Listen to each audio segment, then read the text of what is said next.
Déjà difficile d'accès avec l'étroitesse de la route, le quartier Bel Air Transfo apparaît comme l'enfant oublié de la capitale gabonaise. À l'entrée du quartier, un spectacle désolant accueille ceux qui y habitent et ceux qui sont de passage. Aussi désolant que les fils électriques et les tuyaux d'eau anarchiquement installés vous souhaitent la bienvenue.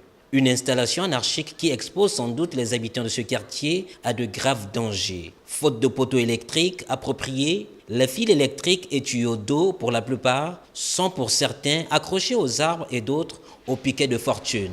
Ici, fils de courant et tuyaux d'eau sont faits l'un pour l'autre. Une union aérienne qui expose les riverains à tout risque.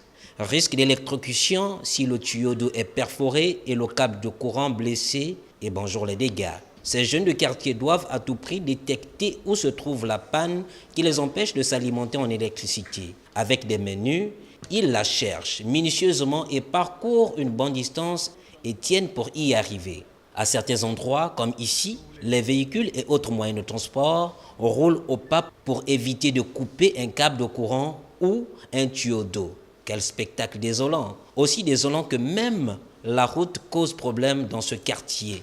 À cet endroit, pas besoin d'être un ingénieur pour constater que les travaux de cette route avaient bel et bien commencé. Mais des questions se posent. Pourquoi les travaux ne sont-ils pas allés à leur terme? Où est passé le budget alloué pour que cette route soit praticable à toutes les saisons? Elle reste malheureusement sans réponse. Ici, boue et poussière, c'est cela font le malheur des riverains et des véhicules qui passent et repassent. Le quartier Bel Air demande seulement à être modernisé comme le sont la Sablière et bien d'autres quartiers chics de la capitale gabonaise, Libreville.